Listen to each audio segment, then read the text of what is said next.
Is it just me?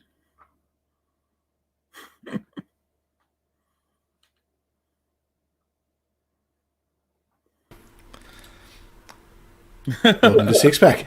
Oh, wow. I was like, Hey, what's going on here? Hang on. Whoa, hang on. No way. Hey. All right. Okay, that's pretty impressive. All right, Jace. Okay, so Jay's telling us he's going to be late, and all this time he's just hanging out with the GOD. We're going to switch chairs over. This is his chair. I'm going to switch sides up. Well, actually, this will be a real good thing because we can actually now determine. He whinges about how uncomfortable this chair is supposedly. I mean, what do you reckon, Jay? Is it a nice chair to sit in, or is he just been? For Ed, it's a good chair. Knowing his back issues, it's a great chair. For me, I don't like it. But that's okay. As long as Ed likes it, that's all that matters. It works for me. I mean, no matter what chair I have, 2 hours, I got to get up. You know, my back will just start locking up. I got to get up and move. I don't think any chair is going to fix that. So the big question I've got to ask is, we were obviously chatting backstage before. Jay, did you hear me bitching about you behind your back to everyone? No, not theirs. Oh, good. Okay, well that's a positive. That's a positive. So I think we've joked about when borders actually open, we'll have to do a six-pack live panel. But I guess we've got the American portion kind of kicking it off now. We've had this planned for a couple of weeks now. Oh yeah. If I hadn't known that, I would have told you we were cancelling it last minute. Could have done that. Well, everyone. Well, you see, normally I like to start off by pranking the whoever the guest is by just putting them up live, and I guess I got Ansgar for a bit. There was some classic look on the face there, but hey, you guys got me. You guys got me. I credit where it's due. What's happening? Well, normally I'd go sort of and ask you all, because normally Jay's next to me because he's got the special button that he clicks to put himself up. So you've sort of thrown me a bit here. So I'm going to go reverse order. And Ed, what the hell is going on with you, buddy? Listen, Jesus has come to bless me. So hang on. So does this mean that Jesus and God are in the same place? Yeah. Yeah. That must be some holy ground. That is some sanctified shit. He's wearing Nevermore merch. I'm wearing God merch. And no one's wearing my merch. You don't what the fuck's up with that? You don't have it. That's beside the point. Needless to say, that will be coming soon. I know that Gary in the chat, Gary's very impressed. So if you've impressed Gary, then that does well. He says we need some Holy Spirits. Well, I'm enjoying a vodka. There you go. So. All right. So I'll ask the obvious question, Joe. When did you get there? A little after 6. Yeah. Okay. Yeah, about an hour and a half ago. Yep. Okay, so, because it is fairly early in the morning. So hang on. So you've driven overnight to get there just for this. Just for this. And when you guys catch up, I mean, because this is the first time you guys have met face to face, yeah? Yeah. Yeah. Yep. I mean, I'm just picturing that. There's this. The car pulls up, Jay gets out. Ed sort of looks out, peeks out his blind, sort of gets a little bit giddy and excited. The door opens, and you two just run in slow motion with your arms outstretched. Is that kind of what happened, or no? Actually, Jay kind of turned too soon to where he was supposed to turn, and went down the wrong street, almost caused a traffic accident or two. And I had to go over there and tell him, nope, you got to go across the street into this parking lot here, and then guided him into the parking space. So he's causing trouble in your town, is what you're saying? Oh, he's messing up your. I don't know. Is it right? Can I say he's messing up your hood? Is that? Yeah. Actually, is that actually what gets said over in the US? I don't know. I watch TV. I don't know. Well, honestly, where I live, it will probably be more like, "Who are you? What are you doing around here?" Makes sense. That makes sense. So it's funny. It's you talk about, I guess, some of the things you see on TV. We were having a chat before the show, and Ansgar brought up Steve Irwin, and I kind of had this audible shudder. I was like, because I'm just thinking of all the the reputation he's probably left us with overseas, and I guess probably the same for some of you. But we love. Well, there we go. Everybody has a vision of what other countries are from the media that they see, right? So yeah, everyone's going to have some kind of a caricature of what the culture must be like somewhere else. And at least you got the cool caricature of going fisticuffs with alligators and crocodiles, and that's no, hang on, that's not a caricature. We do that. Oh, okay. Well, there you go. Completely we do that. It's like there's any doubt. Now, I do live in northwestern Pennsylvania, but people around here swear they're freaking rednecks from the South. And Amber and I have literally told people we live in the northern Bible Belt. Like Well, if God's going to live anywhere and Jesus is going to show up anywhere, I mean, you're wearing the right shirt, aren't you? So, I mean, you could walk around with that, Jay, and, maybe not get beaten up. Grumpy old dude. But I mean, where the hood, zip it up, so it just says, "I believe in the God." And listen, I made this hat, and you can see, it says God. Every time I wear this out in the public, like if I'm going down the street to the local supermarket or something, there's so many Christians, like this is a Christian town, and everybody in this town is like, "Oh, I love your hat," and I'm like, "Yeah, it doesn't mean what you think it means." just go with it. Just go. Say you want to talk about God. Let's talk about God. Oh, and then you can tell them all about your channel. There's an extra subscriber for you, mate. It's you could build this thing. I have. They usually look at me kind of confused, like I got 3 heads or something. They're like, "Oh, really? Okay." You're one of them weirdos, yeah. So anyway, who cares about you two? We've got Ansgar here. Well, it's been ages since we've had Ansgar on. Before I do want to say that being in person, he does not have a mustache. Fuck you. I'm not going to complain because I think when it comes to growing anything, on the facial hair side, I think me and Ed are on a unity ticket there. We're not like you long-haired, bearded louts, Yeah. Hey, that's the long hair, the top bearded hats. Degenerate to you, Yeah, sir. degenerates. Thank you. My apologies. We'll put that down to a cultural difference. Gary wants to know whereabouts Ansgar is from. He is in Valhalla as we speak. Yes. Well, I'm originally from California, actually, but now I'm living in Wisconsin, though my parents are from, different places.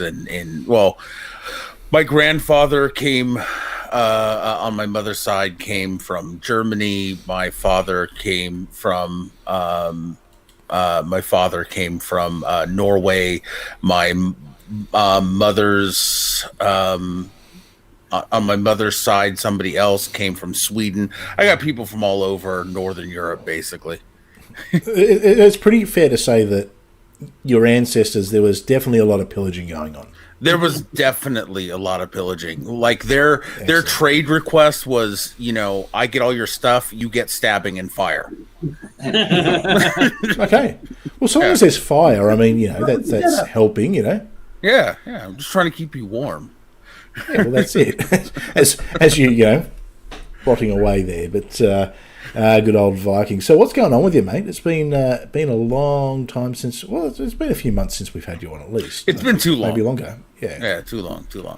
Well, lots of things. I've been building a couple new shows, which we've been building them for a while, but there's some weird things happened where we're building it in one software, and then there's some legal troubles between the development teams of that software. So long story. We're trying to get back on track, but in the meantime, I've also been working really hard on my graphic novel and a tabletop role-playing universe that goes along with the graphic novel, doing a lot of art and writing and stuff like that. Yeah.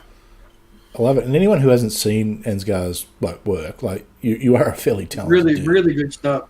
Oh, thank you. Yeah, insane. It's I think between your artwork and your Twitter battles, I mean, you kept me entertained all day. Man, you're having more Twitter fights than Ed at the moment. Yep. What's going on, man? What's happening? There are people who are wrong on the internet, and I just can't stop from telling them that they're wrong on the internet. Okay? No, surely not. I had a bit of time off social media. It did me the world of good, actually.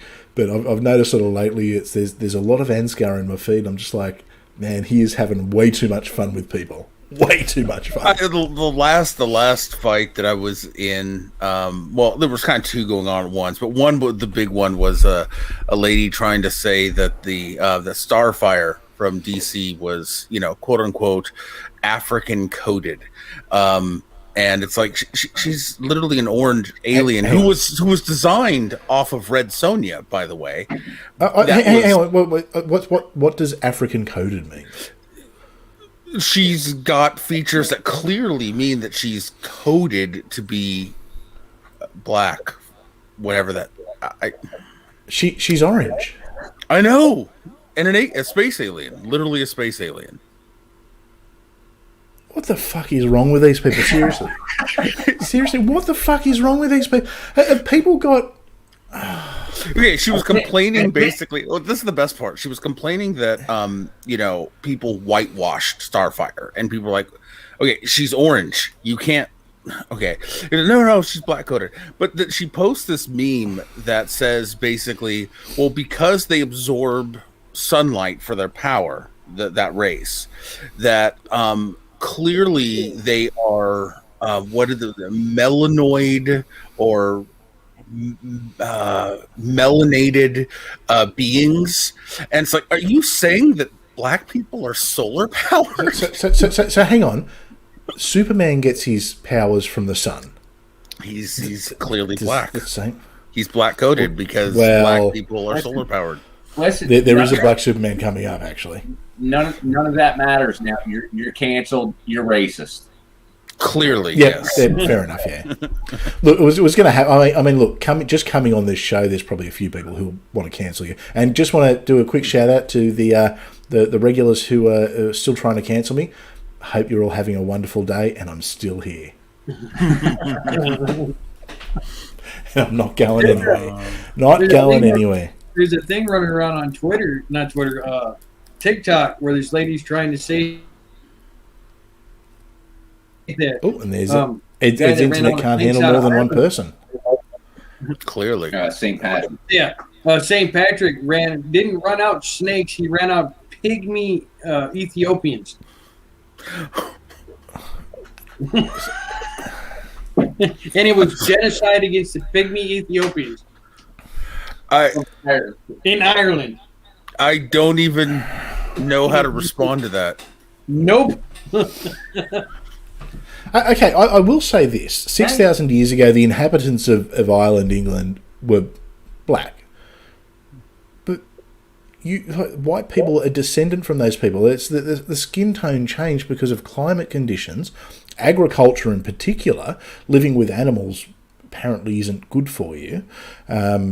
So, yeah, we're probably a little bit sickly, but it's... okay. I was actually going to bring this up a bit later. So we've got this TV show in Australia called Bluey. It's a kids' TV show. My kids absolutely love it. Now, if you want to understand the Australian culture, Bluey. It's about these cattle dogs. Bluey, she's a 6-year-old girl cattle dog. She's blue. And quick question, isn't Steve Irwin's son part of that show? He does voice work, I believe. I saw him tweeting about it. This is news to me, but yeah, I'm going to check that out because okay, I'll check that out. Anyways, okay, so the 4-year-old sister is orange. Dad's blue, mum's orange. They've got other dog families, and they just live a normal they're just like this normal dog life. Anyway, there was a genius at our national broadcasting service who wrote an article saying it wasn't diverse enough. They needed more dogs of colour. I read that article. I'm like, what the hell? Okay, we're talking about a blue dog And an orange dog. and an orange dog.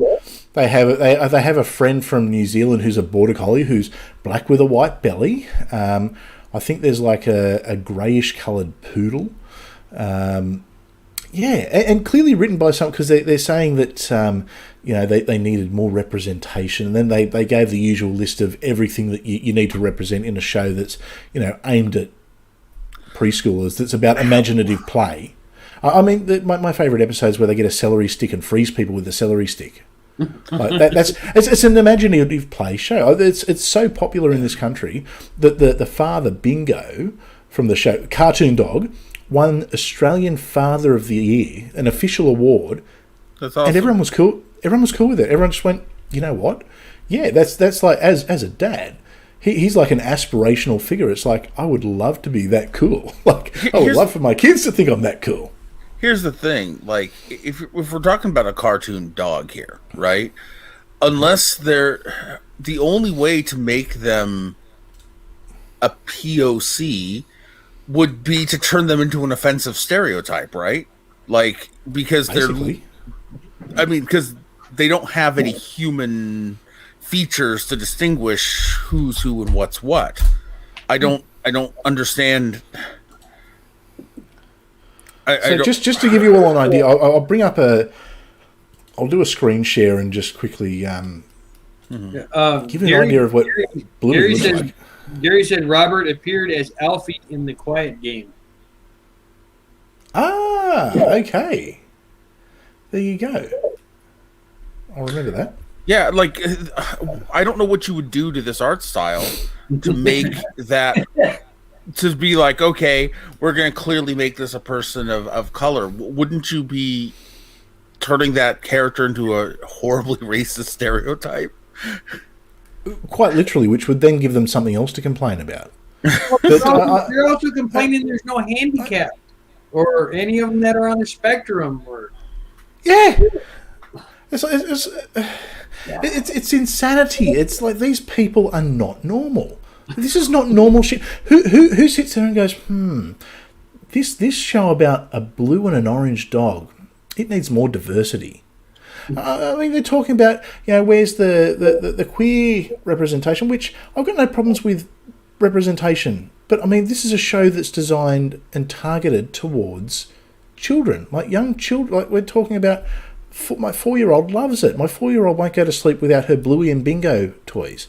Now, if they had a same-sex, I'm tripping over words, a same-sex couple with kids in the show, it wouldn't be an issue because they'd just be like another character on the show.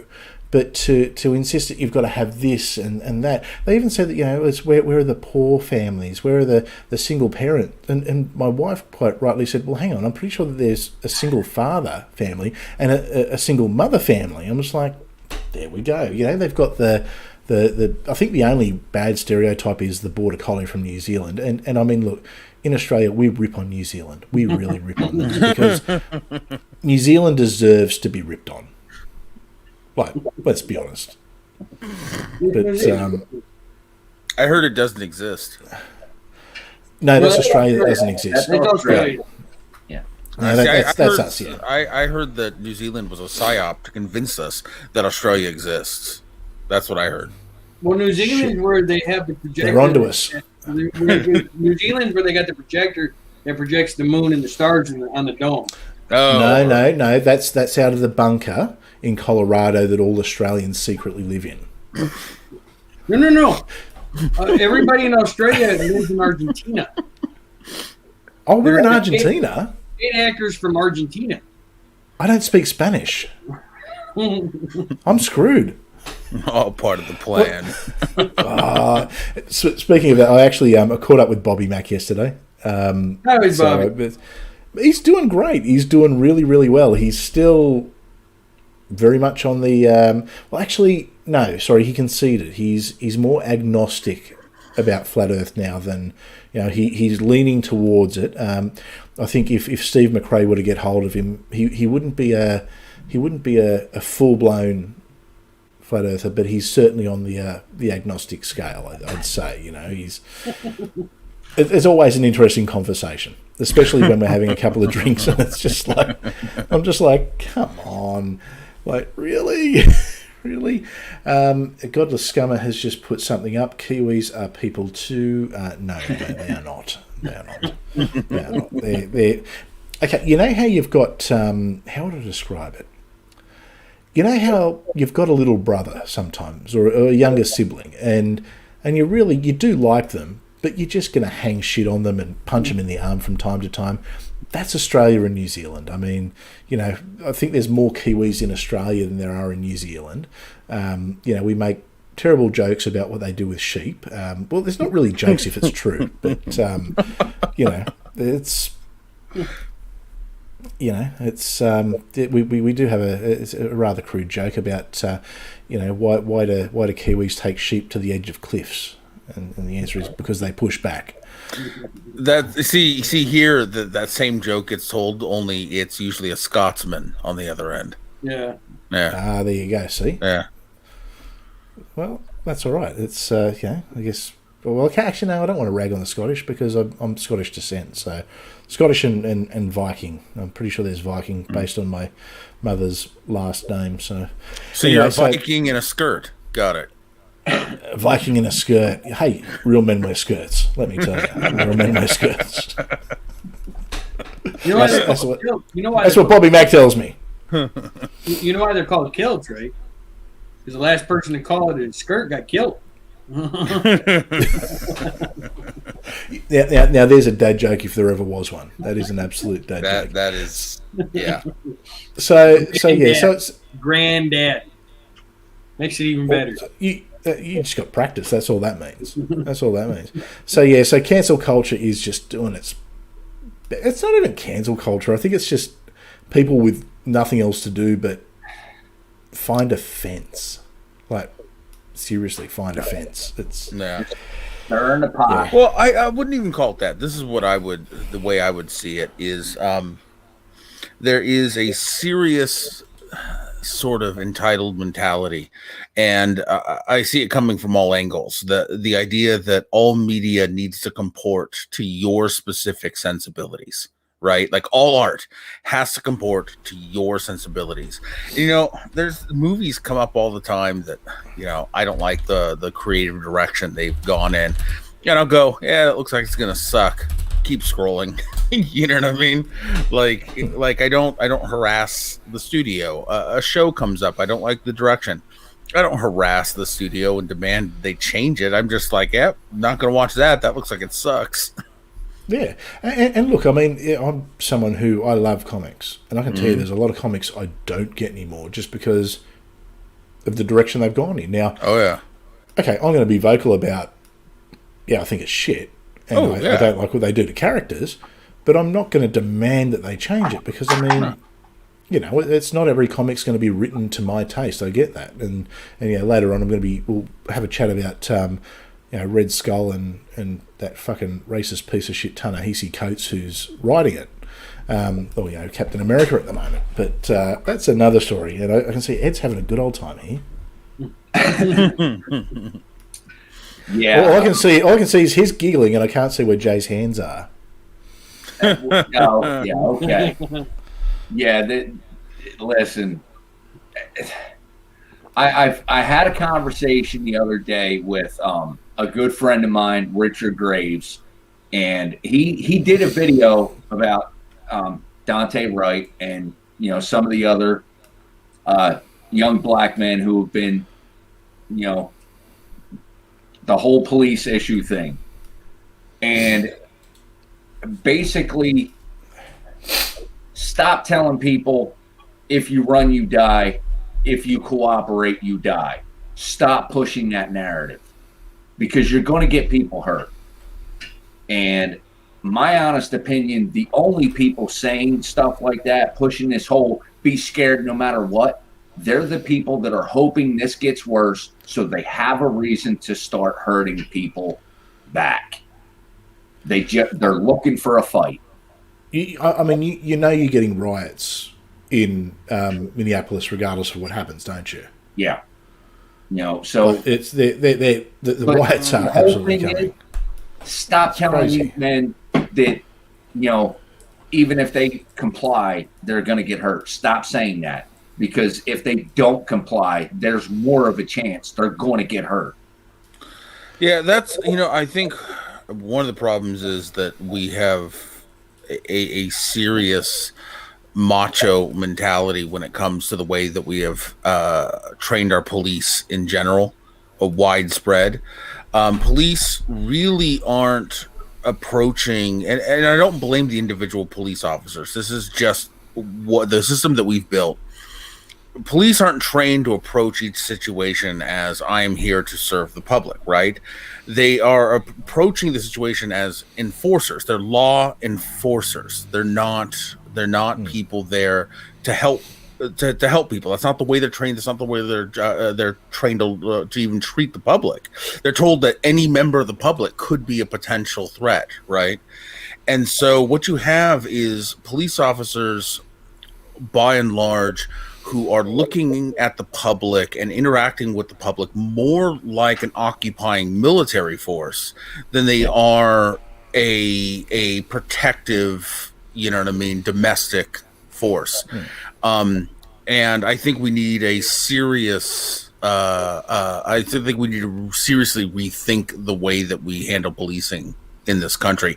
But at the same time, compliance is the best way to live. I mean, there's no guarantees in life, but it's definitely the best way to live. See the way, and I guess this is from an outsider looking in, and clearly I'm not someone who's affected by it, but I've grown up surrounded by police. You know, I know a lot of police. I'm doing a law degree. You know, first problem that you've got in the US is you don't have a centralised policing system. You don't have centralised training. It's every city, which seems crazy to me, has its own police force. Hold on, this gets even crazier. Sometimes you'll have 2 or 3 different types of police forces in the same city. So, for instance, if you're in Torrance, California, you've got the LA sheriffs, you have the Torrance police, and you have the California Highway Patrol. All of which have completely different training, completely different methods, completely different everything. Yeah, it's the same place where I live too. It's like you got the city police, you got the county police, and you got the state police. Yep. So the way it would work here, and I'll just use the state that I'm in, which is New South Wales, which is the largest state. So what happens here is, a state of, I think we've got a population of about 8.5 million.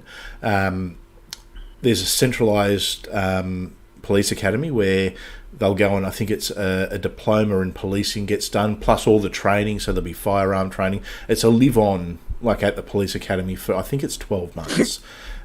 Then they come out and there's all the different, like the different types of that you were talking about is all within the same police force. But when you come out, you get put into general duties and you will spend time as a probationary constable in general duties, learning and just doing general policing before you can then start specialising, whether it be highway patrol or detective, domestic violence, prosecution, things like that. But it's a centralised force with centralised training, and in the other states they've all got a similar system. So say Victoria or Queensland, there's not a lot of difference. Now they're different separate police forces for separate states, but it's good training and it's centralised. Now I can't imagine that a single city in a lot of cases is going to have the resources for that training. It's what happened in Minneapolis. There was a shooting, and I know about it because it made news here. There was a shooting of an Australian woman. It was actually a white Australian woman by a black police officer for a bit of to switch it around, and it was an issue of that the police officer panicked because he hadn't. It was apparent that he hadn't been trained right. There was no malice involved. It was just poor training methods. And even if you're watching what's going on with this Derek Chauvin trial, the one thing that's apparent to me is that there is a huge, regardless of how it turns out, there is an issue with the training in that police department and how they or the processes they have to detain people, because there should have been in anywhere else there would have been a very different process. Incidentally, if that had have happened in where I am, even if there was heart conditions or other things involved, that would carry the charge. That would still carry. Well, the yeah, charge. because here's the thing, like. In my opinion, I know that legally here in the United States, the Supreme Court ruled differently, and I don't think they should have.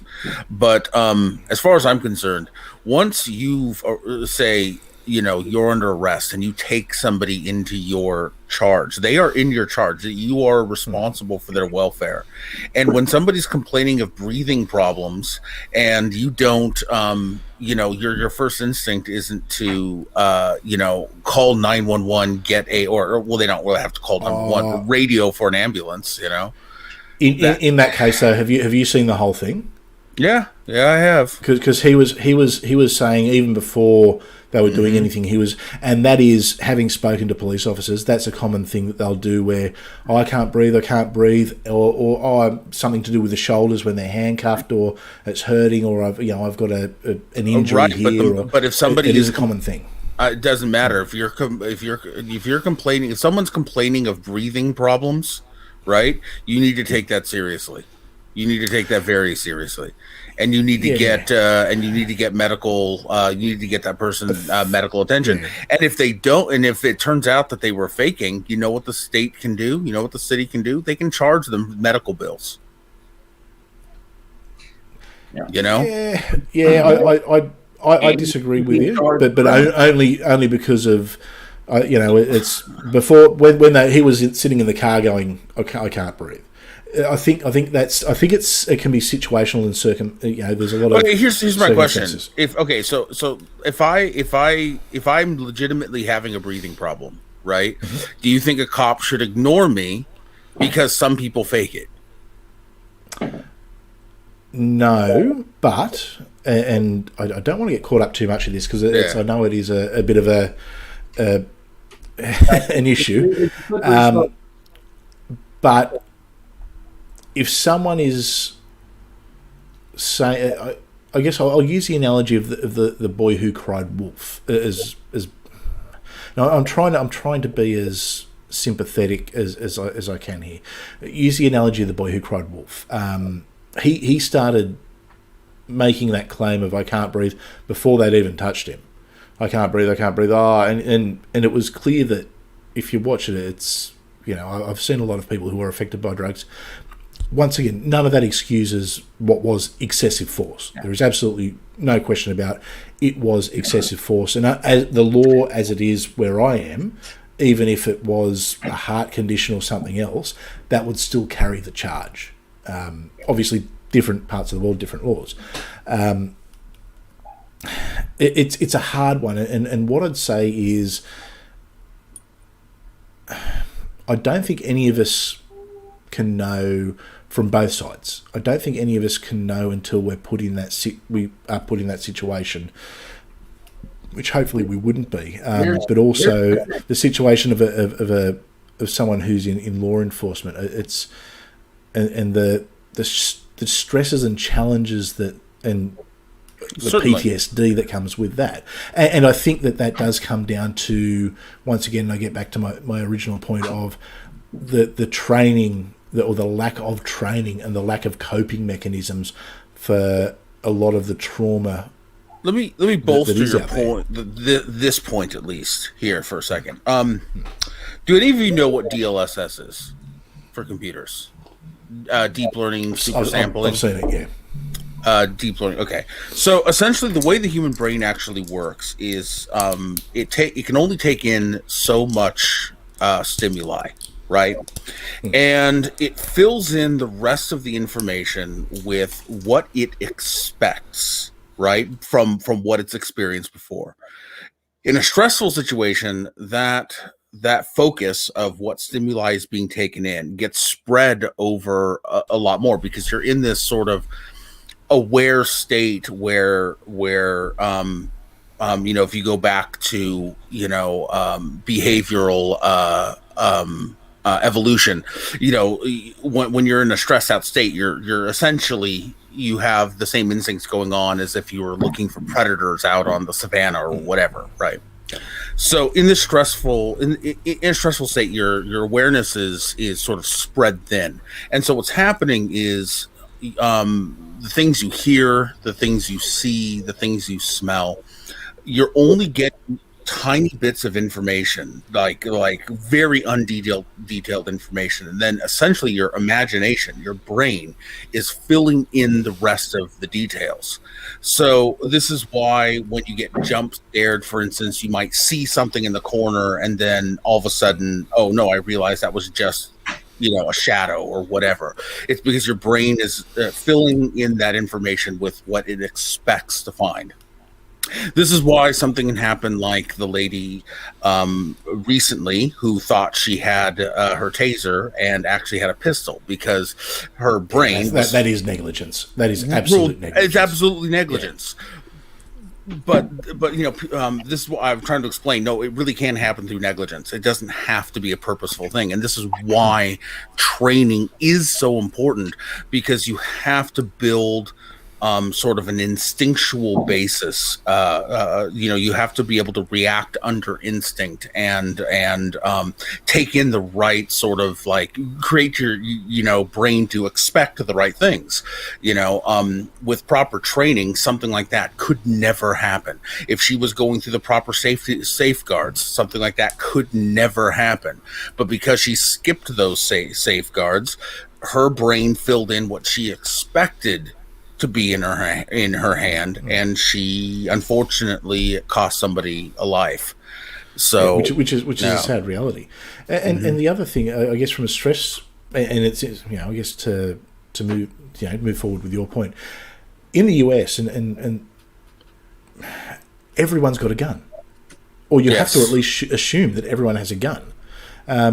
We don't have that here. I mean, we're fortunate, and I think America's gone too far for that to ever change. I think it's just, that's the reality of what America is. I don't think you could ever have the kind of gun reforms we had here back sort of 25 years ago. But and that's, I guess that's got a way into it. But I guess I don't want to get tied up too much in this stuff, because I know that it can be very, well, not controversial, but I think people have got very strong opinions on it. Yeah. And the last thing I want to do is, I guess, jump into that too much, because I think it's I think regardless of what happens, there's going to be riots, and I think that's the same. I think there's people who are geared up to use it as an excuse to riot, and I think you've got some organisations over there that they might use the right terms and say that they're doing it for all these wonderful reasons, but they're nothing short of just horrible Marxist organisations. And I would say, in part of it is, a very small part of it is, I hate to use the word legitimate. I think I'll use the word expected. When the public cries out for a thing, right, and they feel like they're suffering, and the state refuses to give it, eventually violence is absolutely inevitable. You know what I mean? Of course it is. Yeah, absolutely. It's human nature. Yeah. Ansgar brought up a perfect point earlier. The police in this country don't act like police anymore. They act like a military occupational force, because ever since I was a kid, and I'm almost 50. Ever since I was a kid, it's the war on this, the war on that, this war, that war. Mm-hmm. They all think pulling somebody over for a traffic citation is war. Like, I have to be prepared for whatever. It's crazy, right? And it's beaten, it's beaten up on the media in that way. I mean, it's it's. I can tell you now that a lot of what happened with the riots and things like that. That's the media beating things up. The media absolutely stoked that fire on both sides. Our politicians to create conflict. Yeah, of course, because that's how you get re-elected. That's what sells. That's how you get your team to look like the virtuous and wonderful one, and the other team to look like the the evil doers. I mean, you've got one side that calls the other everyone is a fascist, and the other side calls everyone a communist or a Marxist. It's and look, there is some of those elements in both, but. The idea that Joe Biden's a communist is just one of the most laughable things I've heard in a long time, yet it's all over the place. Well, in all fairness, he was probably around for the Russian Revolution, but he's not. Don't get me wrong. I can't get over the fact that was the guy that you and not that the last one was any. What choice did we have, dude? Like you talk about the classic South Park between a giant douche and a turd sandwich. That's what we had, Tulsi Gabbard. Seriously, it's I'm on the right and she's on the left. I thought she was really impressive. Really impressive. I disagreed with a lot of what she said, but I bought into her. I was a big fan of Yang. Big fan of Yang. Yeah, I don't know. Well, hey, guess what? In 4 years, everyone gets to argue and go around again and call the other side everything and fight and claim that they were robbed and, Or you can be like me and don't register to a party and make fun of all of them. Yeah, that works That's too. me. That's me. I hate them all. I can't believe you have to register to a party. I mean, You don't. You don't. You don't. But I can't believe so many people do. Yeah, a lot of people do. Yeah, I'm registered nonpartisan. Basically, registered. Fuck you. They don't understand civics. We don't teach civics here anymore. They don't know anything about it. There's a lot of things we don't do. Like we don't have. It's just tribal. We don't have a lot of really things that used to be pretty basic. We used to do home ec all the time. That's not a thing anymore. We used to have shop class. That's not a thing anymore. Yeah. Really? Yeah. I think Godless Scum has got it right. He said Biden was around for the 1871 Paris Commune. He was the elder statesman of the room, I think. Oh, yeah. Oh God! I feel so. It's so funny when you watch him because he comes out. He's all trying to be sprightly, but it's like a weekend at Bernie's. I seriously reckon that Kamala Harris is behind him. They're doing the. If he comes out in a Hawaiian shirt, it's all fucking over. It's all over. Let's move on to this Red Skull thing. Red Skull. All right. So we're going to move away from politics and we're going to move over to politics. Into politics, yeah. All right. So for those who don't know, okay, we all know who Captain America is, obviously. Captain America's arch nemesis from back in the day has been the Red Skull. And the Red Skull is quite literally I won't say it because I don't want to get the stream pulled, but he was a person with leanings towards a certain German political organisation of the 1930s and 40s. If you can't work that one out. Basically, I mean, the best way to describe it, honestly, is it was the Thule Society, just renamed and rebranded for a comic book. Yeah. So what's happened is comics have been going particularly woke for a long time. I've noticed that what I collect is gradually dropping and dropping and dropping and dropping. I'm not calling for them to change it. They can write it however they want. At the end of the day, if Disney wants to pay billions of dollars to acquire the rights to properties, well, then they can do whatever the hell they want with it because they own it. It's theirs. So that's fine. Now, there's a writer called Ta-Nehisi Coates. Now, I won't sugarcoat it. Ta-Nehisi Coates is a racist piece of shit. He's one of those people who he's a black supremacist who, all white. He's used to work for the Atlantic, and he wrote some absolute horrible race baiting kind of just garbage is the nice way to put it. Anyway, he started writing Black Panther a few years ago. Black Panther tanked not long after. Black Panther was never a huge seller, but off the back of the movies, everyone thought it might go okay. The movie comes out, and all of a sudden they decide to send Black Panther into space, which is... But Marvel initially sort of went on this funny sort of path, and I remember when the example I like to use is... they still got their little in-jokes going there, you know, the arms going around the shoulders. And look at the comments. Oh, very good. Oh, I think we might just leave that up there permanently. That's, damn it, Ed. I feel like Rodney Dangerfield. No respect around it. No respect. Ah, well, hey, look, I just want to know what it's like to hang out with Darth Dawkins live in person. So, I believe that question was directed at you, Jay. Which one? Why are you talking over me? Don't speak over me. Oh, hang on. You know what? This is I can mute them both simultaneously. I don't have to click 2 buttons anymore. Yeah, I don't have the power today. No. So, okay. So, Marvel kind of went down this funny path where they decided that they had to have a more diverse comic range at one point. And I remember when Captain America Civil War came out.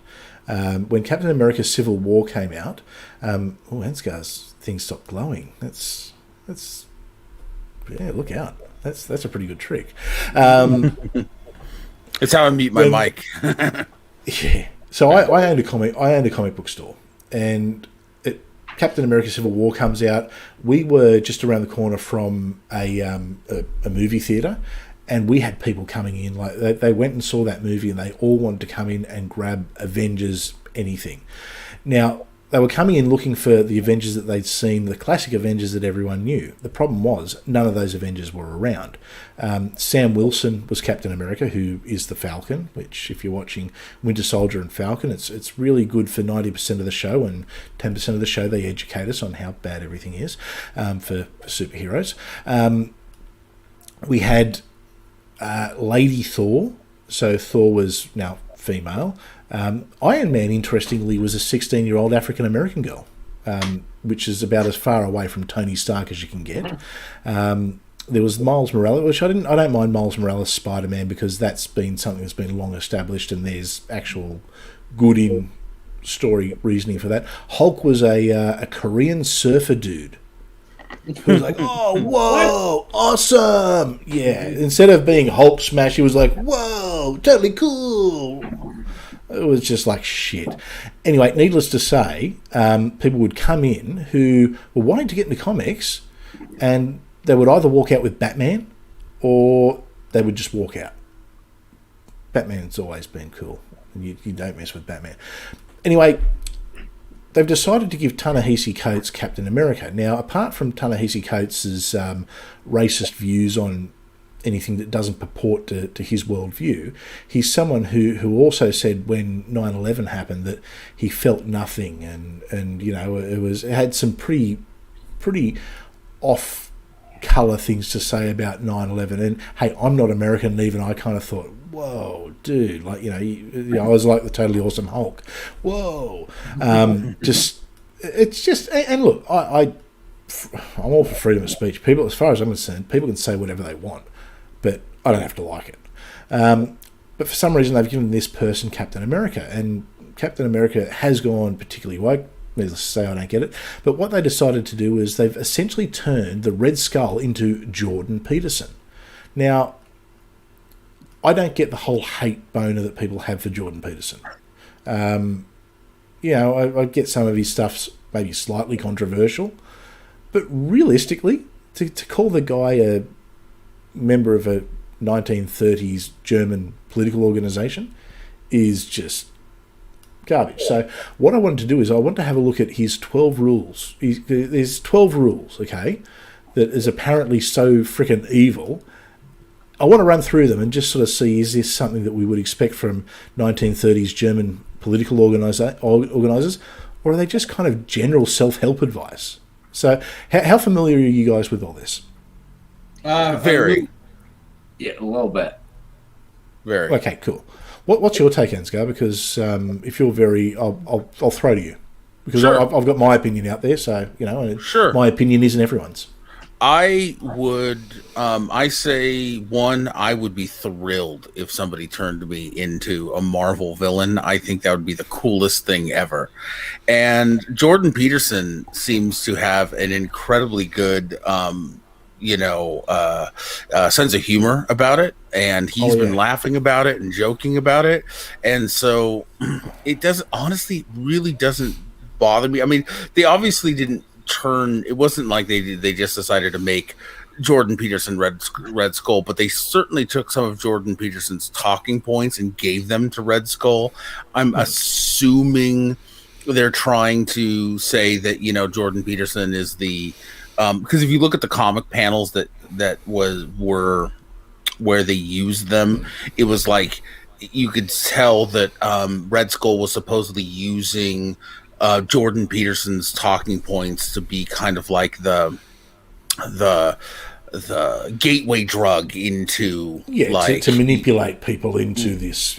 Right. But he's it's a little lame, but to me, I thought it was funny, especially since Jordan Peterson had such a good sense of humor about it. In fact, he's still laughing about it, and he's making money off it.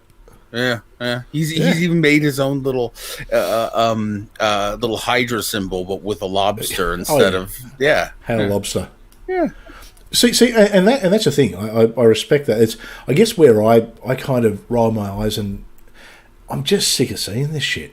Like it's comics is something that, and like I said, hey, freedom of speech. People can do whatever the hell they want, but by the same token, if I don't like it, I'm going to talk about it. Oh, yeah, well, I emotionally checked out of Captain America when they decided to make Captain America an agent of Hydra. That was when I emotionally checked out, anyways. Did you ever read that though? No.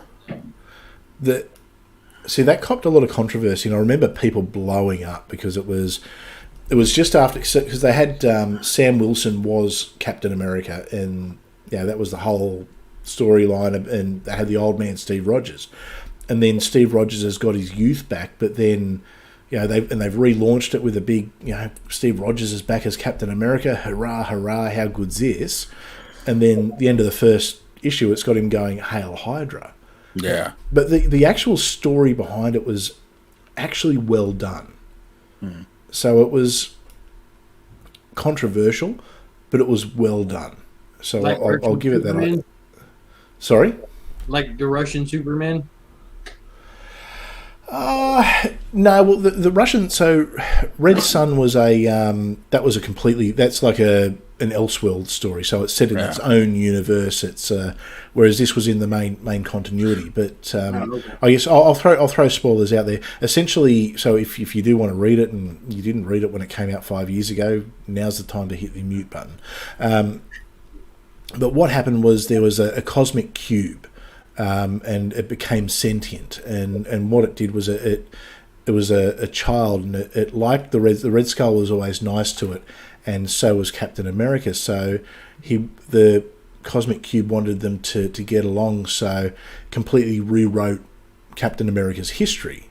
But then there was like this echo of the original Captain America that was sort of still there in the background. They ended up having this Captain America. It's Hydra Captain America was so pure in his thoughts, he lifted Thor's hammer.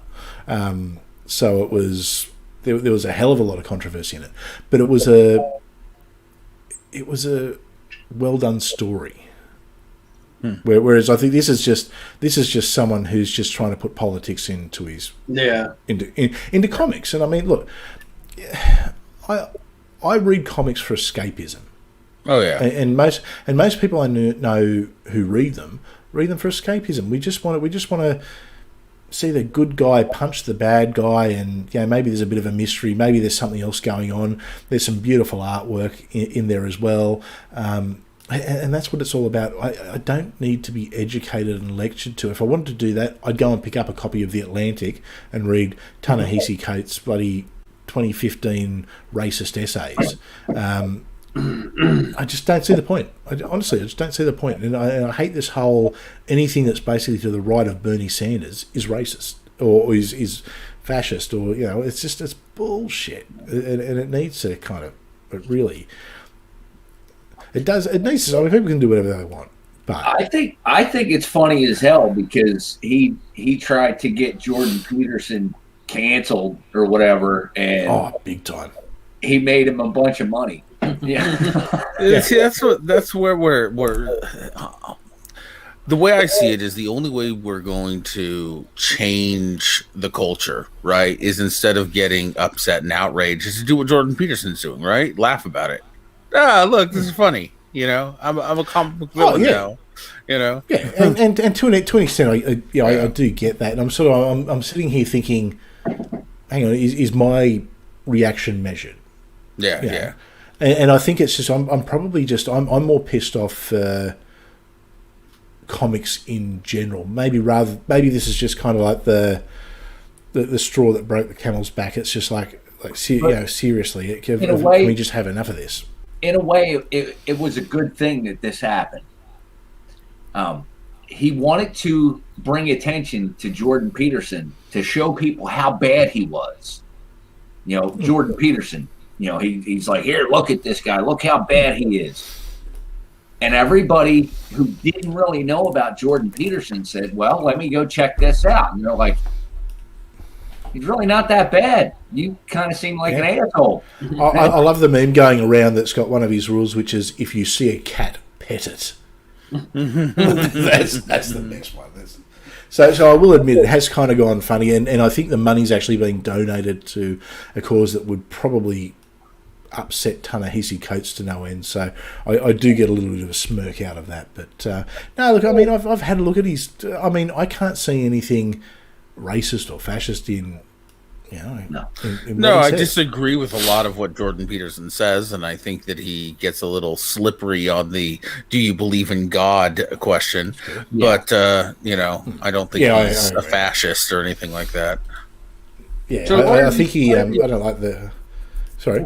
What are these 12 things you were talking about? Yeah, let's go over the. All right, so let's go over his 12 rules. Let's go over his 12 rules. So they're classic. Hang on, I've just got to find them now. Okay, so rule number 1: stand up straight with your shoulders back. That's just good posture. No issues there. Cool. No, good posture. It'll actually help with back pain. Number 2: treat yourself like you are someone you are responsible for helping. Oh, that sounds like Anthony Robbins kind of stuff, to be honest. It's I mean, it's a little tropey and cringy, but it's there's nothing wrong with it. Nothing wrong with it. Like you said, it's just kind of basic self-help kind of stuff. Yeah, make friends with people who want the best for you. Don't surround yourself with assholes. I don't see. Yeah, okay. Well, you guys have done that clearly, but if I didn't surround myself with assholes, I wouldn't be talking to any of you. Okay. Well, that's a fair point. Yeah, that's how I would get myself cancelled. All right, compare yourself with who you were yesterday, not with who someone else is today. See, that's cringy. Yeah, that's a little bit. Go ahead, Ed. See, I do that. I'm not saying it's not good advice, but the way it's worded sounds like something like you pick up a self-help book at the grocery store and, yeah. Yeah, I look at other people, though, and I don't necessarily want to emulate them or anything like that, but I do compare myself with who I used to be to who I am now. What do I still need to work on? Is there anything I still need to work on? And I don't worry about what other people are doing. I worry about me. Makes sense to me. So number 5, do not let your children do anything that makes you dislike them. No. Yeah, I can't agree with that. I don't agree with that one. No. I can't imagine not liking my kids. So. Well, no, there's a difference between loving and liking, right? Like your kid could turn out in such a way that that's not a person I would ever want to hang out with, but they're happy and they're not hurting anybody. All good, you know what I mean? That could happen, and there should be nothing wrong with that. So, my daughter does shit I don't like all the time, but it's her life. She's a grown woman. If that's what makes her happy, cool. Exactly.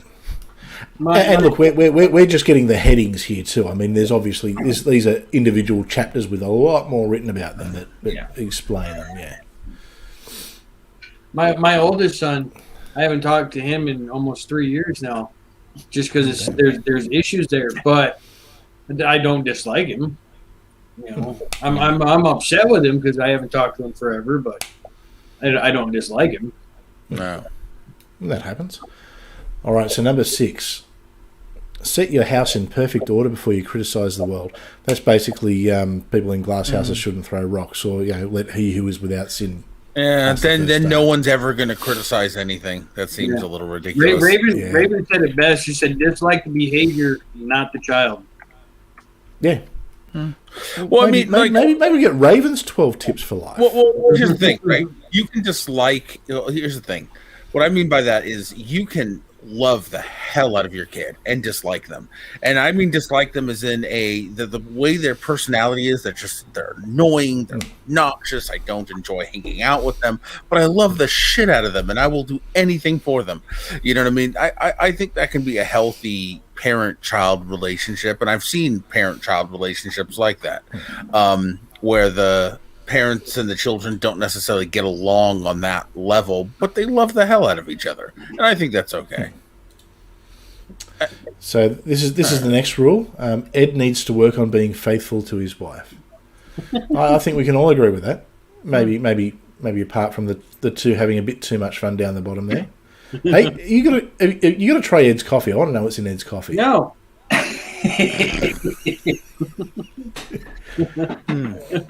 But I mean, drink coffee. And the reason why I worded it like that is because the way he's wording it's making it clear that it's about behavior that could make you, you know what I mean? So I don't mean necessarily dislike in a deep, visceral way, like I hate you, get out of here. I just mean that, like, I think what he's saying about the way he's using the word dislike, it just seems like, we don't necessarily get along. I don't, you know what I mean? Yeah, that kind of thing. No, that's fair enough. So rule number 7, pursue what is meaningful, not what is expedient. Okay, yep, that's good. No issue with that? Yeah. Yep. Yes, it depends on how you define meaningful, but sure. Tell the truth, or at least don't lie. See, I don't know, sometimes when my wife wakes up of a morning and the hair's all everywhere and she says, do I look okay? I'll tell a lie then. I'll sort of throw her, yeah, you're looking good, darling, you're looking good. I think the social contract requires like a few lies here and there. She's asleep right now, and she'll probably listen to this when she's working at an hour very early in the morning when I'm asleep, and by the time she sees me, she'll have forgotten I said that, so that's okay. I'm laughing nervously there, but we'll see what happens. Assume that the person you are listening to might know something you don't. Sometimes. It depends. I mean, there's occasions where I'll have a conversation with like Ed or Jay, and it's just like, I can't assume that. I just can't assume that. But yeah, once again, that right there is situational.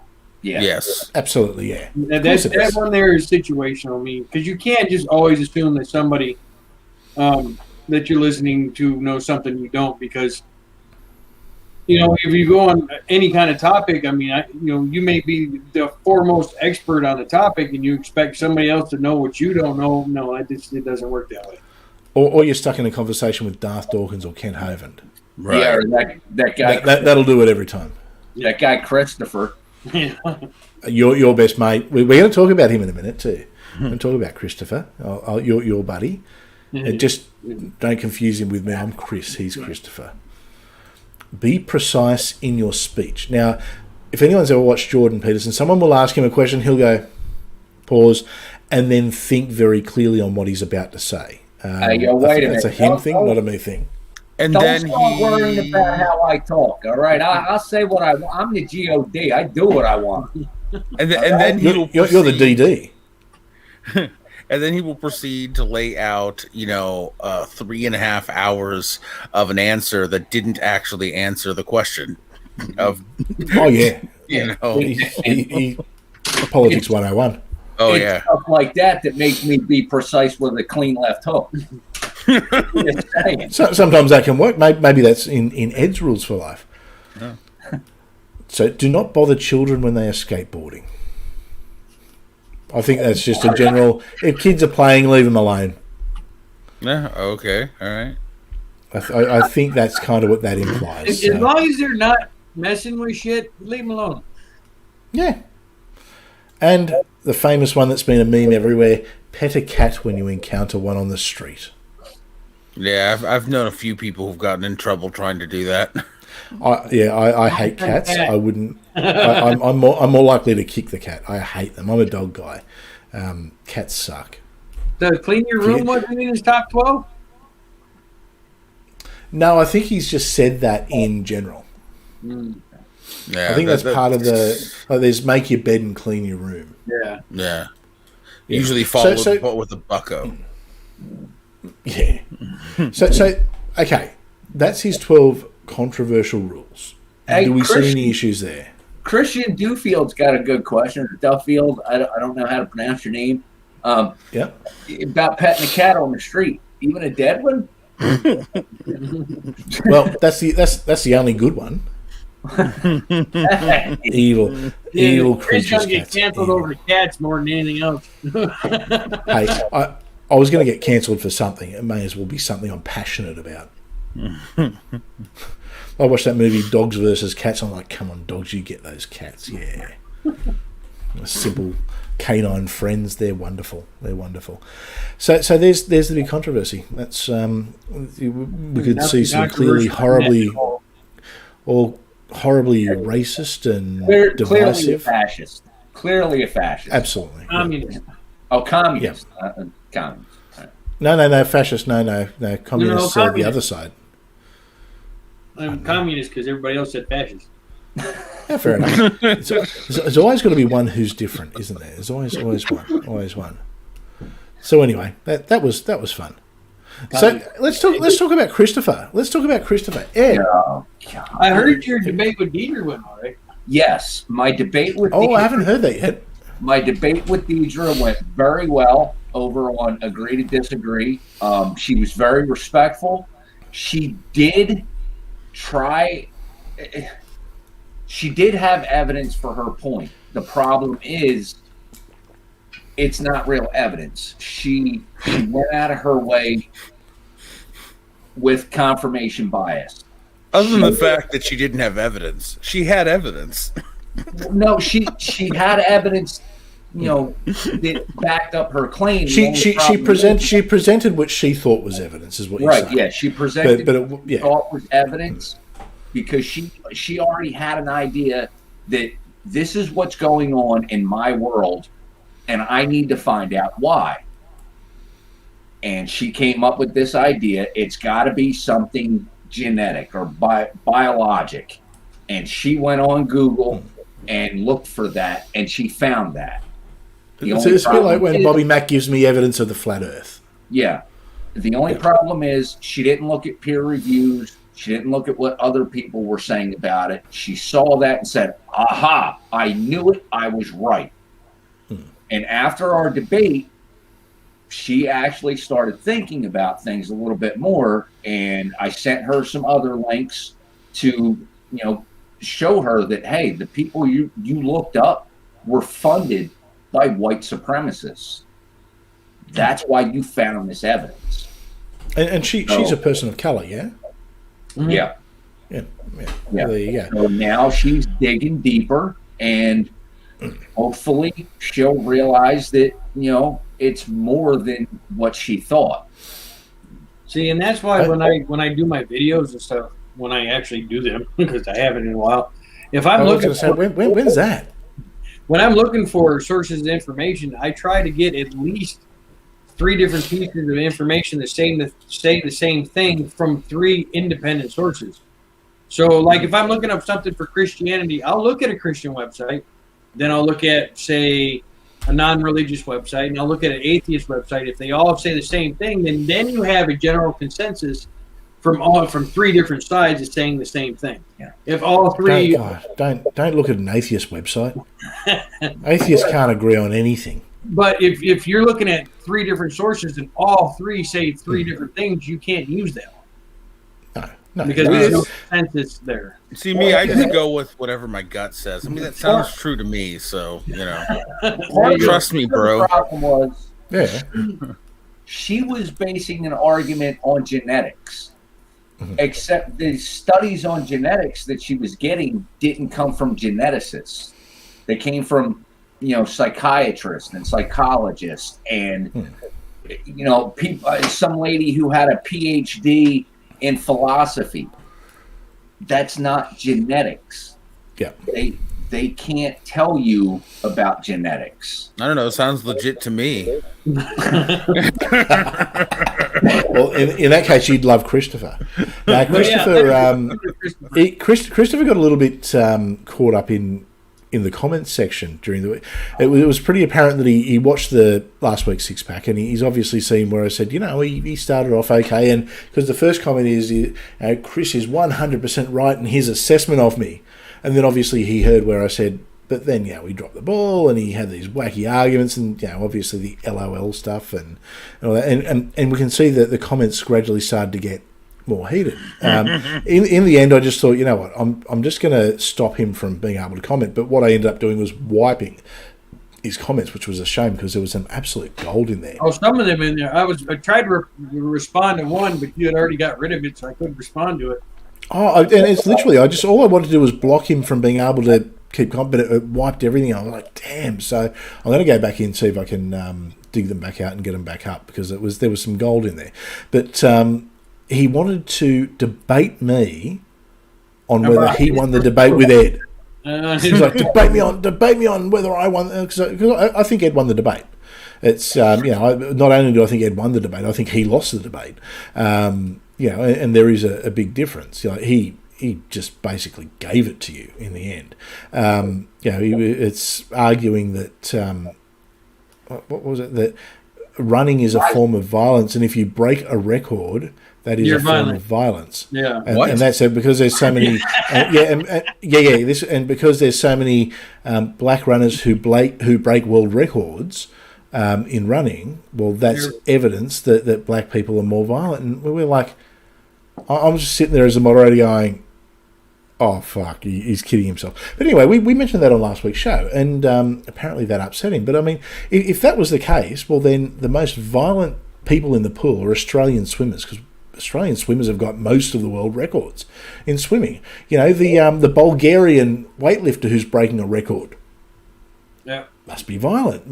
So Bulgarians are more violent when it comes to, it's a stupid argument. But then he wanted to. This is his ego was that bruised by me saying he lost the debate. And hey, I've been in debates I've lost. You win some, you lose some. And the thing, he did start off okay. Like, I sort of thought, oh shit, hang on, I wasn't expecting this. I thought, all right, I hope Ed's prepared because he's bringing some arguments. But then he's just. I knew he was going to crumble. Oh, big time. Can we go back to running? I knew he was going to reaction with him. Yeah. So what happened was he wanted to define violence, which was any motion. Or action or some shit like that, and he said, so running is a form of violence, and that's at that point everyone's sort of going, what? What? And he's like, yeah, but then he was to prove his point, which was to say that black people were genetically more violent. His point was that because black people break running records, they're more violent genetically. Well, I am glad that my computer is so very violent, because when it stops being violent, I get very upset and want to commit violence. So yeah, must be genetic. But and Scummer's right. Not only did Christopher lose the debate, but he lost it badly. But he wanted to debate me on. Well, I'm thinking, how do you debate someone on? It's the debate starts with, my subjective opinion is you lost the debate. That's my opinion. How can you disprove someone's subjective opinion? What's he going to do? Line up a panel of experts to review the debate? Yeah, I still don't understand that. Debate me on whether or not I lost that debate. Yeah. What? But he went really, because now here's the thing, and I've got receipts for all this. I'm not going to chuck them up at the moment, but if he keeps carrying on, he wanted me to moderate. He was so happy with me moderating that debate, he wanted me to moderate another debate for him. He actually reached out to me to see if I would be interested to moderate another debate. But then after he heard that I didn't think he won the debate, all of a sudden it was, I'm the devil. It's like basically what Darth Dawkins did to... Yeah, Darth Dawkins did the same thing to Jay, where it was, it was a good moderator until everyone started saying, Darth, you lost the debate. Then all of a sudden it was, the moderator was biased.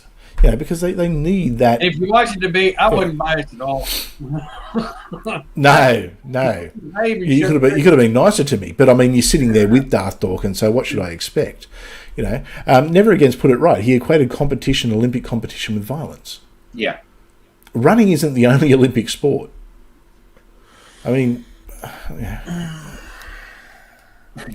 Ansgar's losing it. I think we need to. I think you need to tag Ansgar in your next post with him. I think Ansgar. I think you'd have fun with this one. You would have fun with this one. I've blocked him. Oh, I'm blocked. I've blocked him as well. But yeah, I just got sick of him. He was just. Okay, he's when you decide to do some drugs, you don't have to do all the drugs. I'm just save some for later. It's cool. We can definitely send you his Twitter link, Ansgar. Oh yeah. I will unblock him just to see that conversation happen. I'm in. I am absolutely all in for that. See, we take care of our guests here on Six Pack. We'll Why muck around? Why muck around? I think you deserve the gift that keeps on giving. I'm glad I'm not a guest. You guys suck. Seriously. Oh, you haven't seen the worst of it yet. So, Jen's not here. Well, we've got to pick on someone if Jen's not here. Jen's too busy moving. That's a priority. Doesn't have her internet set up. Come on, give me a break. We miss you, Jen. We miss you. It's too much of a sausage fest here. We need you. Yeah, Chris is outnumbered again. All these Americans everywhere. Come on. I'm surrounded by them. It's like that David Bowie song, I'm afraid of Americans. I'm going to have to go and play it after this. What do you want? We're an imperial nation, dude. You've been conquered. Yeah, I wish I could argue. Hey, at least we got the healthcare, though. We got healthcare, Speaking so I'm happy. of conquering nations, the next topic. Yes, the next topic, which I was just about to segue to, actually, but you've beaten me to it. So we spoke about it last week, and I know I mentioned it before when we were backstage, before we went on. I mentioned to Ansgar and asked if he'd ever heard of the cult of Prince Philip. Which I have not. So this is wonderful. This is what I'm going to do. I'm going to share the screen, and we're going to, because we were talking about last week. We wondered how the Prince Philip cult reacted to the death of Prince Philip. So they're a cargo cult. That's probably the best way to describe it in the South Pacific. So with Prince Philip as their volcano god, or the reincarnation of their volcano god. Yeah. Oh, you gotta explain why. Oh yeah. You can't be serious. 100%, dude. Because of how the prophecy fell in line. So they think British Crypt Keeper is a volcano god. Yeah, the reincarnation of their volcano god. Yes. Go ahead, tell them the prophecy, Chris. So it was essentially prophesied, and I think it gets to it a bit more in detail in the article, but that there would be a great female ruler, of great renown, and she would be married to the reincarnation of their volcano god, like their volcano god would marry. And they've obviously, during the Second World War, a lot of the cargo cult stuff happened, and then not long after, Elizabeth ascends to the throne, and they've sort of said, well, hang on, she fits the prophecy, and as a result, her husband Philip was their god.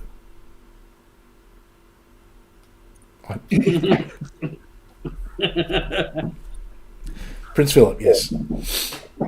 But is it any more crazy than a Jewish carpenter was nailed to a cross and rose 3 days later for our sins? At least we've got evidence of Prince Philip existing. I mean, And he did, for quite a while there, look like he rose from the grave. Quite possibly. I mean, I think he was the second oldest man on Earth there at one point. I think only Joe Biden was older, so, All right, so let's... yeah, it's... I don't know. I think Bobby Mack reckons they're lizard people, so they just live longer. But, all right, so let's have a look at this. So, a remote South Pacific tribe who believe Prince Philip is their god, an incarnation of a volcano spirit, pay their condolences to the royal family in a video message, which I will play the video message. I don't know if I shared the audio, actually. I might have to go back and... hang on, we'll just redo that so I can share the audio so we can listen to them, because it's legit. It's legit. Yeah. So you can sort of see. This is them here. So they've got pictures of Prince Philip. Yeah, they really like Prince Philip. Thank you, Tunas.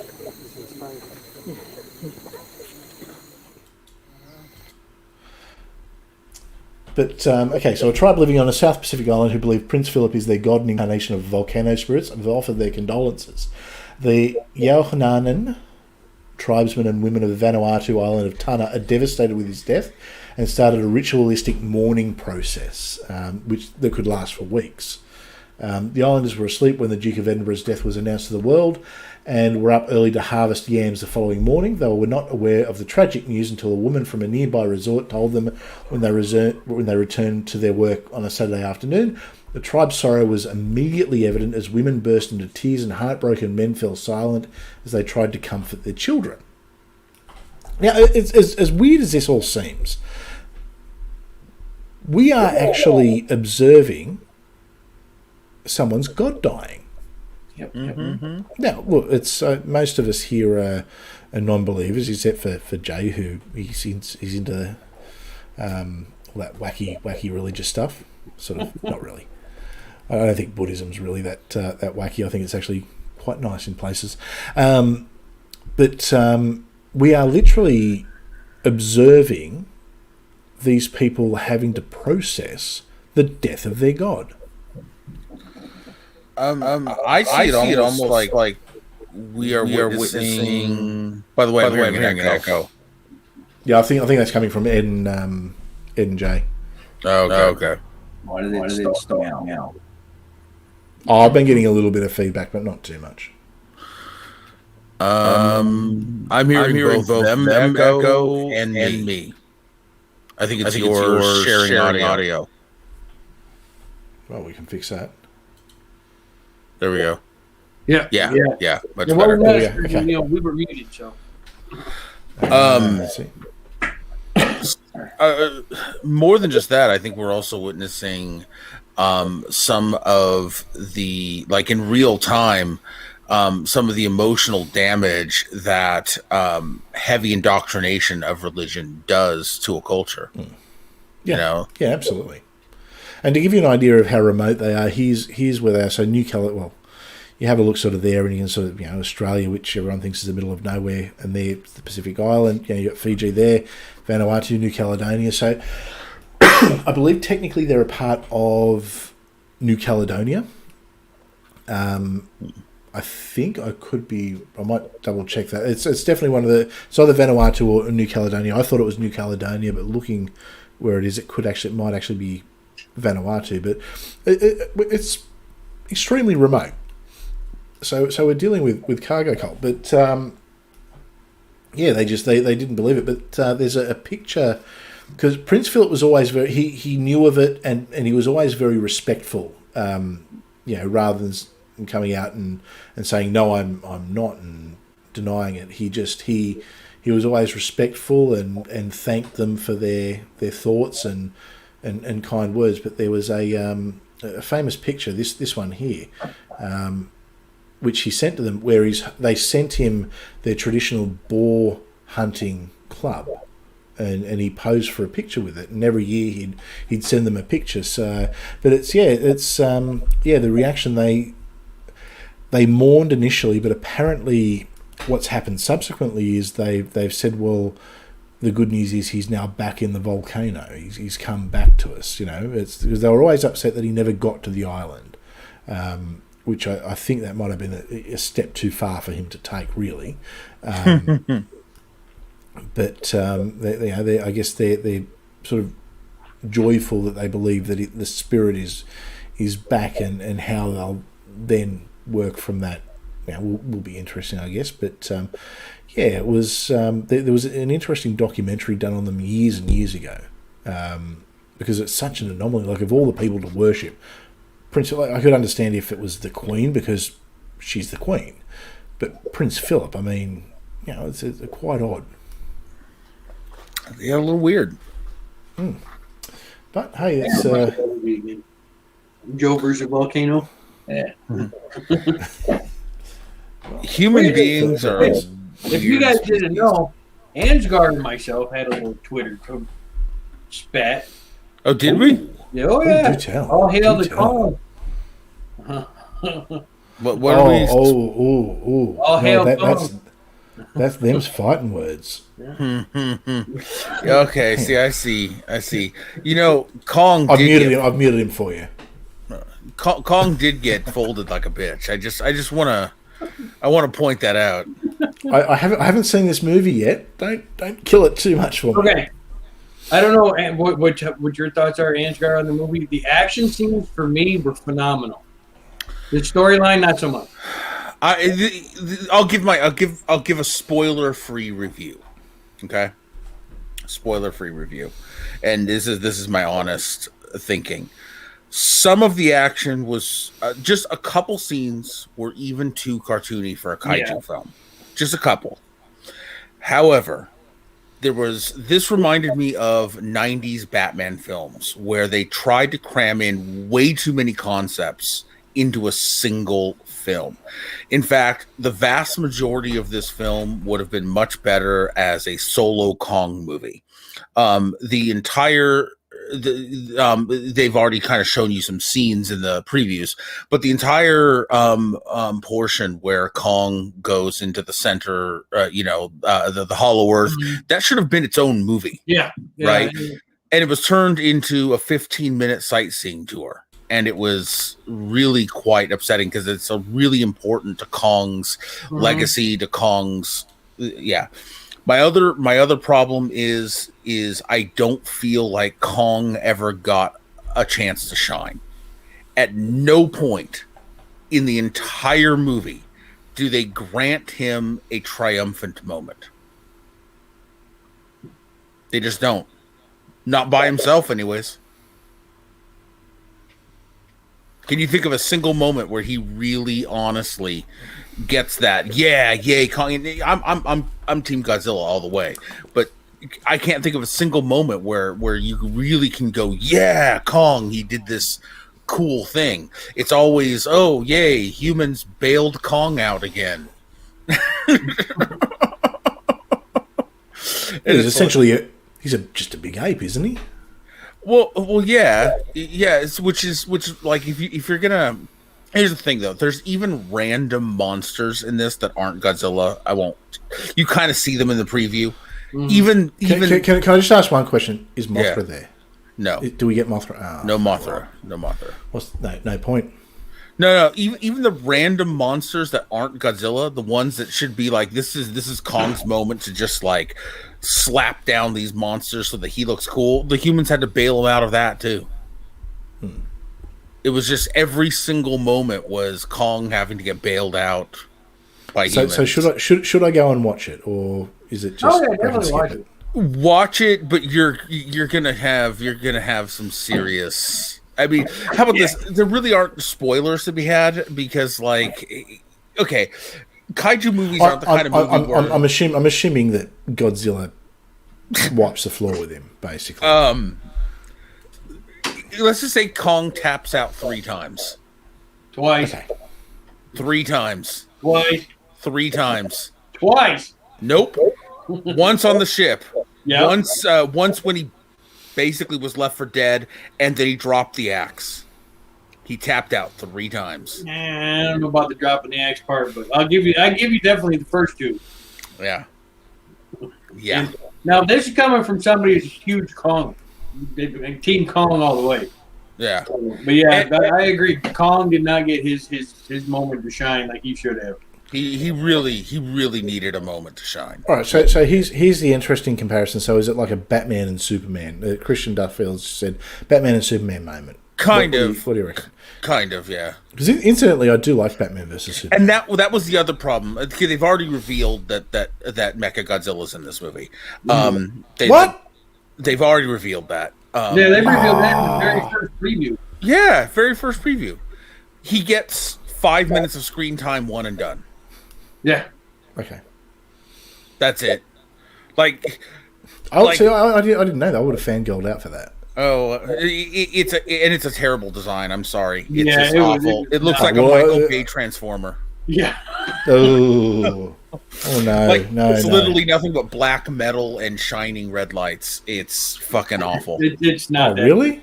Yeah. It needs to be silver and like lame looking, like a Doctor Who monster. I love, honestly, the Type 3, from like the some of the later series, the called Kiryu.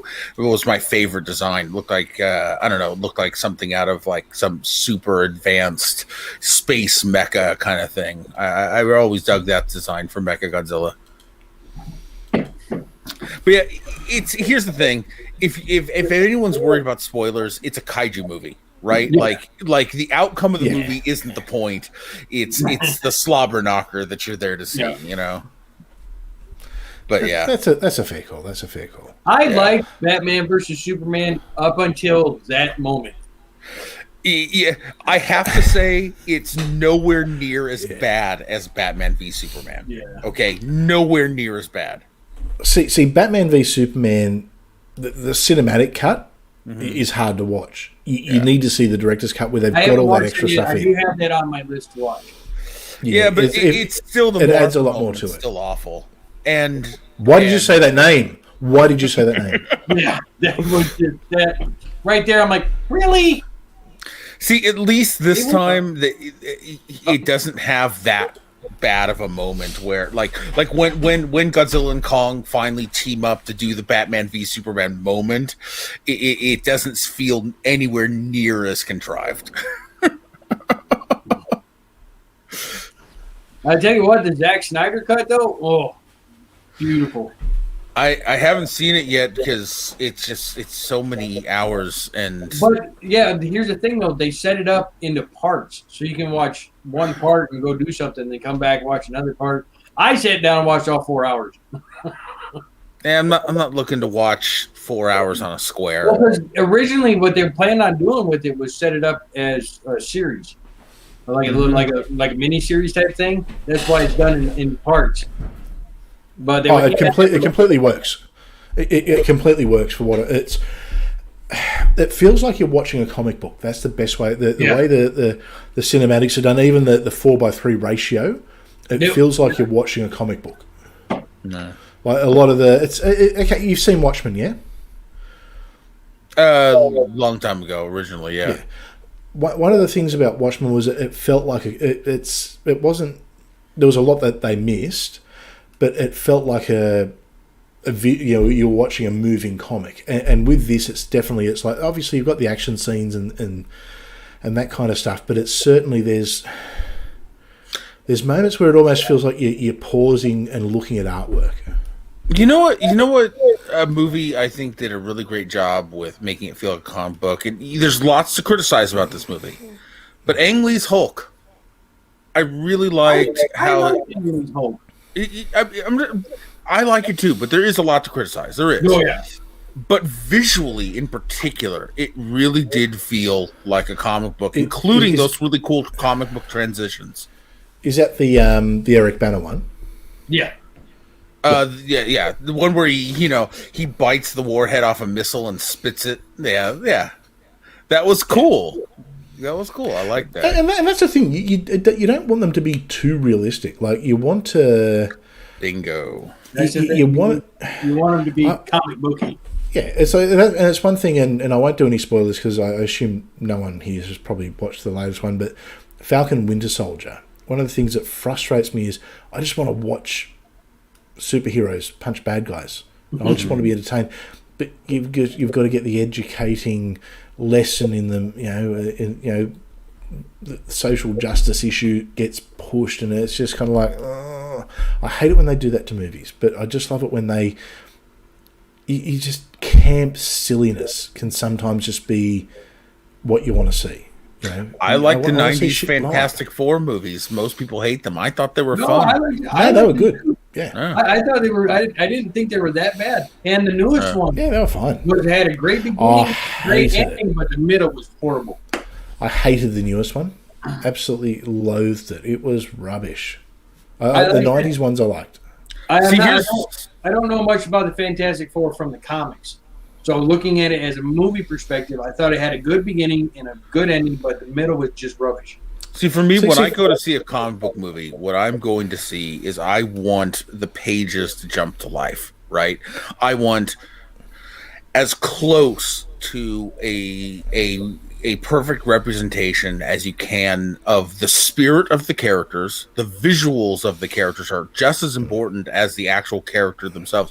And see, that's one thing that people don't seem to get about comic book characters, is that the way a comic book character looks, their costume, everything about them is just as important as who they are as a character, because in a comic book, in that visual medium, the way they look communicates to the audience about the character. It's part of the storytelling device. And what I'm so freaking frustrated with and sick of in comic book movies is I want to be transported to the world of the comics. I don't want some grounded, gritty, realistic version of a superhero brought into my boring world, right? I live in my boring world every day. I don't need it to be grounded. I want to go to their more exaggerated, interesting world. Well, definitely watch the Snyder Cut, because it's a comic book fans movie, right? Perfectly done. I'll show you a little bit of history here. Obviously, it's not an original, but nice. Oh yeah, beautiful. If you ever really want to laugh, read some of the old comics. Like it's have you ever heard of Pink Kryptonite? No. That sounds familiar. Oh, okay. So pink kryptonite, this would have been the 1950s. It was this type of kryptonite, and what it did was it turned Superman into a bit of a sissy. Oh, wow. It just, reading it with modern perspective, it was. It turned, he was sort of had like the apron around him, and he was like prancing around, and they had to rescue him from the pink kryptonite. I shit you not. It's just like woefully. You look at it through modern lens, but even the Action Comics where another one where Supergirl first appears. So the Supergirl origin story, and he discovers he's this other Kryptonian, and she's there, and she was there to look after him, and we all sort of know the origin story. What he does was he says, "Well, I'm leading the bachelor's life," and throws her in an orphanage. Because he has to live the bachelor's life. It's just like, really? Actually, I think I might actually have that on my shelf for Superman, more like Super Dick. Oh yeah, it's like if you were to look at Superman from like the 50s, like he's horrible. Even the original Action Comics, the first appearance of Superman, he like it's basically he lets Lois go off with someone who's basically taking her to assault her. Like these guys cut in on him dancing and just go, haha, you're coming with us, girly. And he just goes, oh, what can I do? I can't stand up to these chums. And then the next scene, but I can't, but my alter ego can. And that's when he picks up the car. They've basically kidnapped Lois. Right. And rather than stopping them, he just goes, oh, well, there's more of those chums than I, sort of thing. It's just like... It's just reading old comics with a modern perspective. It's actually, I'll find a few. We can have some fun with that sometime. We'll definitely have some fun with that. Summer asked how the WrestleMania predictions went. Oh, bad for me. But I can tell you, I did make a comment last week that if I said Bad Bunny, that's the one you can put the house on. Oh my God! I made that comment that if he loses, I'll do Six Pack Naked. There was this bit where it looked like Miz was going to pin him, and I'm just like, I was sweating. I was fucking sweating, going, oh fuck! And I'm just imagining just going, I'm going to have to do Six Pack Naked. And then he sort of kicked out, and I was like, oh thank fuck for that. He surprised the hell out of me. He did well. But you know what? He showed up every week in the lead up to it. He was there every week, and he learnt it. He was a fan. He got right into it. I'll be honest, I'd never heard of him before he showed up. Yeah, right. Now he's, my daughter, my 10-year-old, knew his songs and all that kind of stuff. I'm like, I've never heard of this dude. But anyway, but no, I missed a couple of predictions. I mean, Roman kept the title. Bobby Lashley kept the title. I didn't pick either Bobby's of those. the one that one for me was just. I picked Apollo Crews. I think, I didn't think Braun Strowman would win. I got Rhea Ripley for the women's title, right? Aussie, good. Yeah, I really thought what's her face was going to take that one, but. Yeah, it's. But I also expected Becky to be back too, and she didn't show up. Yeah, I thought she'd be on the Raw after WrestleMania was the worst Raw after WrestleMania I've ever seen. It was shit. It was just rubbish. It was just like the big return was the Viking Raiders, or the whatever they're calling themselves. Yeah, I know exactly. Yeah. Which okay, yeah. And Charlotte Flair again. It's just like for the millionth time. It's just like, yeah, I need some more. But SmackDown's on tomorrow for me, or today for you lot, and hopefully that's a little bit more exciting. I know they just released 12 people today. So they got rid of the Iconics. Really? Yep, Iconics are gone. Samoa Joe. Who else was there? Was like Kalisto and a few others like that. Mickey James is gone. So yes, surprising ones. Huh. See, BattleBots is my vice. Oh, I would so miss BattleBots. Oh, it's on. I know, but I can't get it. You can get Discovery Plus. It's literally $7 a month. Yeah, well, I've got enough of those. Because I got they all add up. Disney and yeah. See, I got rid of Disney because I'm not interested in their content. I've gotten rid of pretty much everything except for Amazon now, and I've got Shudder, which is I think $4 a month, and I've got Discovery Plus, which has Discovery, the Learning Channel, History Channel, like all rolled into one. In fact, you can get it, I believe, for $4 a month or $7 a month, commercial free. Now, I'm just going to mention a little something, and I'm not encouraging anyone to do this. However, if you've got Netflix, the Australian version of Netflix, because we don't have as many streaming services, we do tend to get a lot of things on Netflix that you might get on your other things. Like, we get all the Star Treks on Netflix and a lot of other international things. Turns out if you've got a VPN and wherever you are, Netflix just kind of lets it go. Because I've done that to watch American content on. It doesn't work on it with Amazon. But doesn't work Netflix, we found out it doesn't work on the UFC. no, it doesn't work on not that we would know, but that was good. Anyway, I think we're getting close to we're an hour 45, so we might, I guess Ed and Jay have got to go and cuddle a bit and have some.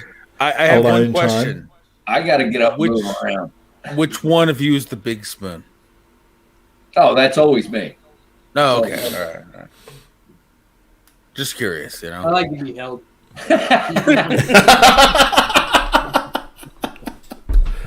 Oh, hey, if it works, it works. Oh shit, that's a visual I'm just gonna have nightmares about now. I'm just gonna drink coffee and not sleep. Just reaching around, stroking his beard all soft. With those dulcet tones. Both our wives are downstairs in my living room, and I know we're going to get beat up all day over this shit. Oh, yeah, big time. As well you should. Absolutely. Hey, get out of here.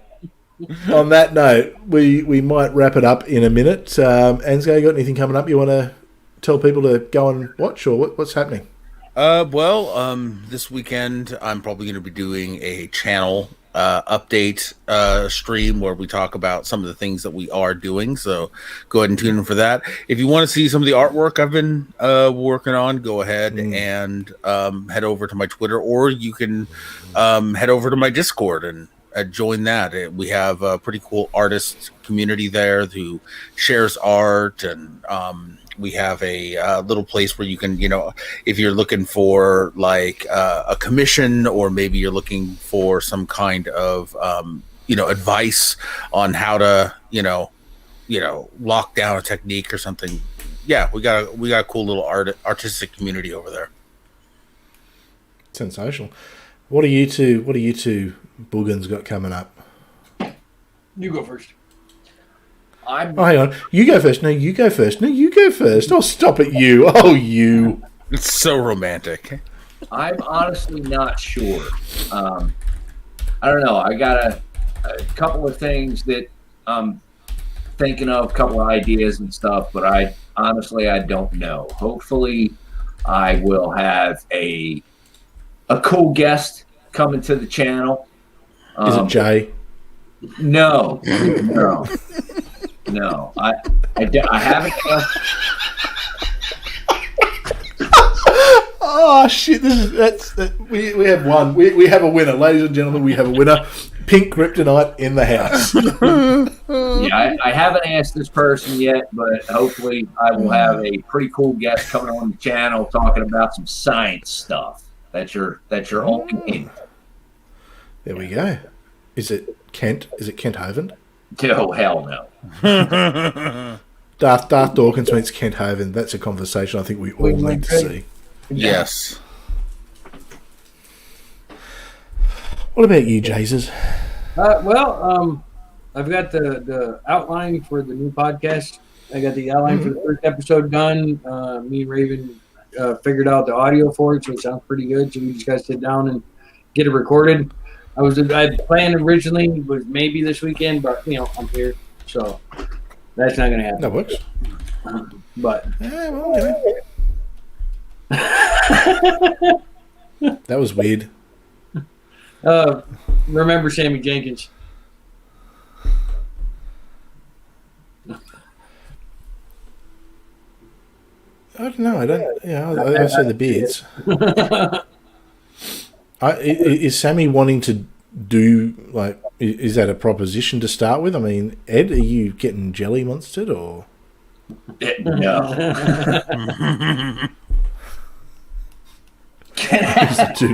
He's gonna get put on a list.